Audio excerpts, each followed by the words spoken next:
ನಮಸ್ಕಾರ. ಕನ್ನಡ ಒನ್ಗೆ ಸ್ವಾಗತ. ನಾನು ನಿಮ್ಮ ಭಾಗ್ಯನಾರಾಯಣ ಬೊಕ್ಕವರಪು. ಬಿಹಾರ ಚುನಾವಣಾ ಫಲಿತಾಂಶಗಳ ಅಪ್ಡೇಟ್ ಕೊಡೋದಕ್ಕೆ ನಿಮ್ಮ ಮುಂದೆ ಬಂದಿದ್ದೀನಿ. ಈಗ ಸಮಯ ಸರಿಯಾಗಿ 1 ಗಂಟೆ 30 ನಿಮಿಷ. ಈ ಸನ್ನಿವೇಶದಲ್ಲಿ, ಈ ಸಂದರ್ಭದಲ್ಲಿ ಇರುವಂತಹ ಅಂಕಿಗಳನ್ನ ನಿಮ್ಮ ಮುಂದೆ ಇಡುವಂತಹ ಪ್ರಯತ್ನ ಮಾಡ್ತೀನಿ. ಈಗ 1 ಗಂಟೆ 30 ನಿಮಿಷಕ್ಕೆ NDA ಸಂಖ್ಯೆಗಳು 200 243ರಲ್ಲಿ 200 ಸೀಟುಗಳನ್ನ NDA ಗೆಲ್ಲುವ ಕಡೆಗೆ ಹೋಗ್ತಾ ಇದೆ. ಮುನ್ನಡೆ ಇದು ಆಲ್ಮೋಸ್ಟ್ ಫಿಕ್ಸ್ ಆಗಿರೋ ನಂಬರ್. ಇಲ್ಲಿಂದ ಚೇಂಜ್ ಆಗೋ ಸಾಧ್ಯತೆಗಳು ತುಂಬಾ ಕಡಿಮೆ.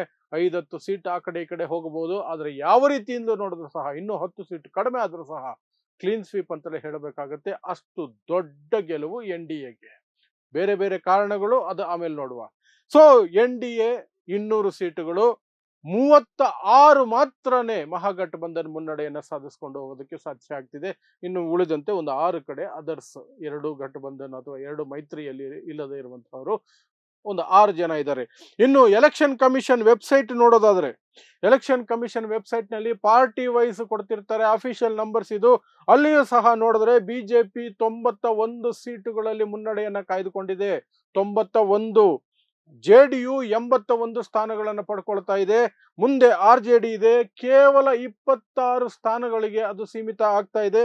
ಅಫಿಷಿಯಲ್ ಆಗಿ ವಿರೋಧ ಪಕ್ಷದ ಸ್ಥಾನವನ್ನು ಉಳಿಸ್ಕೊಳ್ಳುತ್ತಾ ಅಂತ ನೋಡಬೇಕು. ಯಾಕಂದ್ರೆ 25 ಸೀಟ್ ಬೇಕಾಗುತ್ತೆ ಅಫಿಷಿಯಲ್ ಆಗಿ ವಿರೋಧ ಪಕ್ಷದ ನಾಯಕ ಆಗೋದಕ್ಕೆ ತೇಜಸ್ವಿ ಯಾದವ್ಗೆ.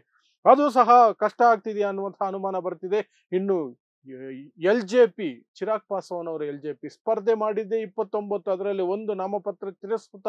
28 ಸ್ಪರ್ಧೆ ಕೊನೆಯಲ್ಲಿ ಮಾಡಿದ್ದು, ಅದರಲ್ಲಿ 21 ಸ್ಥಾನಗಳಲ್ಲಿ ಮುನ್ನಡೆಯನ್ನ ಕಾಯ್ದುಕೊಂಡು ಹೋಗ್ತಾ ಇದೆ.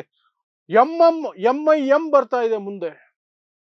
ಕಾಂಗ್ರೆಸ್ಗಿಂತ ಹೆಚ್ಚು MIMಗೆ ಸಿಗ್ತಾ ಇದೆ. 5 ಸ್ಥಾನಗಳು MIMಗೆ ಸಿಗ್ತಾ ಇದೆ. ಮತ್ತೆ ಮಾಂಜಿ ಅವರ ಹಮ್ ಪಾರ್ಟಿ 5 ಸ್ಥಾನಗಳಲ್ಲಿ ಅದು ಸಹ ಮುನ್ನಡೆಯಲ್ಲಿದೆ. ಇವೆಲ್ಲವೂ ಸಹ ಕಾಂಗ್ರೆಸ್ಗಿಂತ ಜಾಸ್ತಿ ಇದ್ದಾವೆ. ಹಮ್ ಪಾರ್ಟಿ ಆಗ್ಬೋದು, MIM ಆಗ್ಬೋದು. ಕಾಂಗ್ರೆಸ್ ಕೇವಲ 4 ಸ್ಥಾನ, 60 ಸ್ಥಾನಗಳಿಗಿಂತ ಹೆಚ್ಚು ಸ್ಥಾನಗಳಲ್ಲಿ ಅದು ಸ್ಪರ್ಧೆ ಮಾಡಿದೆ. ಅದರಲ್ಲಿ ಕೇವಲ 4 ಸ್ಥಾನಗಳಲ್ಲಿ ಮುನ್ನಡೆಯನ್ನ ಕಾಯ್ದುಕೊಂಡಿದೆ. ಅದರ್ಸ್ 10 ಅಂತ ಈ ವೆಬ್ಸೈಟ್ ಹೇಳುತ್ತಿದೆ, ಎಲೆಕ್ಷನ್ ಕಮಿಷನ್ ವೆಬ್ಸೈಟ್. ಸೊ ಅದರ ಜೊತೆಗೆ ಈಗ ಬಂದಿರುವಂತಹ ರಿಯಾಕ್ಷನ್ ಗಳನ್ನ ನೋಡಿದಾಗ ಬಿಜೆಪಿ JDU ಕಡೆಯಿಂದ ಸ್ಪಷ್ಟವಾದ ರಿಯಾಕ್ಷನ್. ಜನ ನಮ್ಮ ಮೇಲೆ ನಂಬಿಕೆ ಇಟ್ಟಿದ್ದಾರೆ, ಅಭಿವೃದ್ಧಿಗೆ ಮತ ಹಾಕಿದ್ದಾರೆ, ಜಂಗಲ್ ರಾಜನ ತಿರಸ್ಕರಿಸಿದ್ದಾರೆ.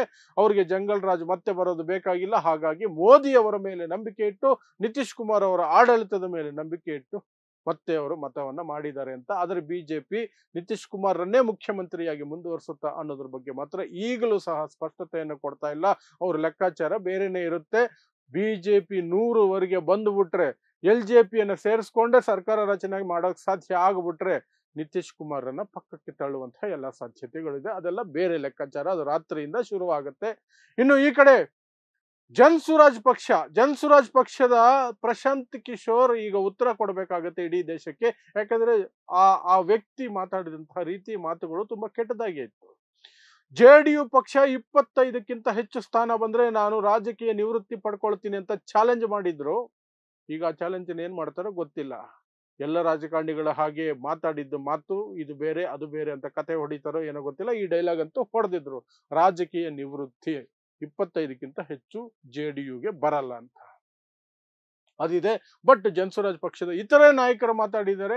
ಎಲ್ಲಿ ಎಡವಿದ್ದೀವಿ ಅನ್ನೋದ್ರ ಬಗ್ಗೆ ಪರಿಶೀಲನೆ ಮಾಡ್ತೀವಿ, ಹೊಸ ಪಕ್ಷ ತಿದ್ದುಕೊಂಡು ಮುಂದಕ್ಕೆ ಮೇಲ್ ಬರ್ತೀವಿ ಅನ್ನೋ ಡೈಲಾಗ್ಗಳನ್ನ ಹೊಡೆದಿದ್ದಾರೆ. ಕಾಂಗ್ರೆಸ್ ಅಂತೂ ಮಾತಾಡೋ ಸ್ಥಿತಿಯಲ್ಲಿಲ್ಲ, ಮೂರ್ಛೆ ಹೋಗಿರುತ್ತೆ, ಮಾತೇ ಇಲ್ಲ ಅದ್ರ ಕಡೆಯಿಂದ, ಯಾವ ಸ್ಟೇಟ್ಮೆಂಟು ಇಲ್ಲ. ಅವ್ರ ಸಣ್ಣ ಪುಟ್ಟ ವಕ್ತಾರರು ಬಂದು ಹೇಳೋದು ಏನು ಅಂದ್ರೆ, ಈ ವೋಟ್ ಚೋರಿ ಅದು ಇದು ಏನೋ ಹೇಳ್ಕೊಳ್ತಿದ್ದಾರೆ. ವೋಟ್ ಚೋರಿ ಅನ್ನೋದು 10% 20% ಎಫೆಕ್ಟ್ ಇರುತ್ತೆ.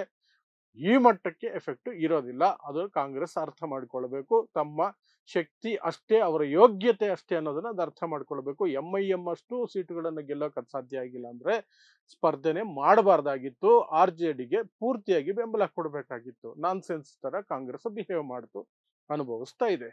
ಇನ್ನು ಬೇರೆ ಪಕ್ಷಗಳು, RJD ಕಡೆಯಿಂದ ಸಣ್ಣ ಪುಟ್ಟ ನಾಯಕರು ಮಾತ್ರ ಮಾತಾಡ್ತಿದ್ದಾರೆ. ಹೈ ಲೆವೆಲ್ ಲೀಡರ್ಸ್ ಇನ್ನೂ ಮಾತಾಡಿಲ್ಲ. RJDನು ಹೇಳ್ತಿರುವಂತಹದ್ದು ಎಲ್ಲಿ ತಪ್ಪಾಯ್ತು ಅದನ್ನ ನೋಡ್ತೀವಿ, ಮುಂದಕ್ಕೆ ಸರಿದೂಗಿಕೊಂಡು ಹೋಗ್ತೀವಿ, ಚಿಂತನೆ ಮಾಡ್ತೀವಿ, ಮಂಥನ ಮಾಡ್ತೀವಿ ಅನ್ನುವಂತಹ ಮಾತುಗಳನ್ನ ಹೇಳ್ತಿದ್ದಾರೆ. ಬಟ್ ಎಲ್ಲಕ್ಕಿಂತ ಮುಖ್ಯವಾಗಿ ನಾನು ಹೇಳ್ದಂಗೆ ಜನ್ಸುರಾಜ್ ಪಕ್ಷದ ಮುಖ್ಯಸ್ಥ ಪ್ರಶಾಂತ್ ಕಿಶೋರ್ ಇಡೀ ದೇಶಕ್ಕೆ ಬಂದು ಈಗ ಉತ್ತರ ಕೊಡಬೇಕಾಗತ್ತೆ. ಆ ಮಟ್ಟಕ್ಕೆ ಆ ರೀತಿ ಎಲ್ಲ ಮಾತಾಡುವಂತಹ ಡೈಲಾಗ್ಗಳು ಹೊಡಿಬಾರ್ದು. ಯಾಕಂದ್ರೆ ರಾಜಕೀಯವಾಗಿ ಮಾತಾಡೋದಿರುತ್ತೆ, ಅದಕ್ಕೆಂತ ಓವರ್ ಆಗಿ ಬಿಹೇವ್ ಮಾಡೋದಿದೆಯಲ್ಲ, ಅದು ಸ್ವಲ್ಪ ನನಗಿಂತ ಬುದ್ಧಿವಂತರಿಲ್ಲ ಅನ್ನುವಂತಹ ದುರಹಂಕಾರದ ಮಾತುಗಳು. ಅದಕ್ಕೀಗ ಸರಿಯಾಗಿ ಪೆಟ್ಟು ಬಿದ್ದಿದೆ. ಒಂದೇ ಒಂದು ಸೀಟಲ್ಲೂ ಸಹ ಕನಿಷ್ಠ ಮುನ್ನಡೆನೂ ಇಲ್ಲ, ಗೆಲ್ಲೋದು ಬಿಡಿ ಮುನ್ನಡೆನೂ ಇಲ್ಲ ಜನ್ಸು ರಾಜಪಕ್ಷ.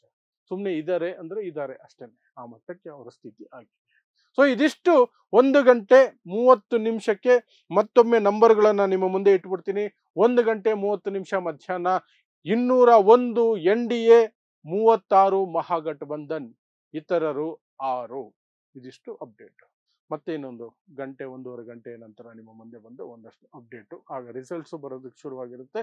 ಆ ಅಪ್ಡೇಟ್ಗಳನ್ನು ಕೊಡುವಂಥ ಪ್ರಯತ್ನವನ್ನು ಮಾಡ್ತೀನಿ. ಸೊ ನೋಡ್ತಾ ಇರಿ ಸಮ ಸಮಾಜಕ್ಕಾಗಿ ಕನ್ನಡ 1 ನ್ಯೂಸ್. ನಮಸ್ಕಾರ.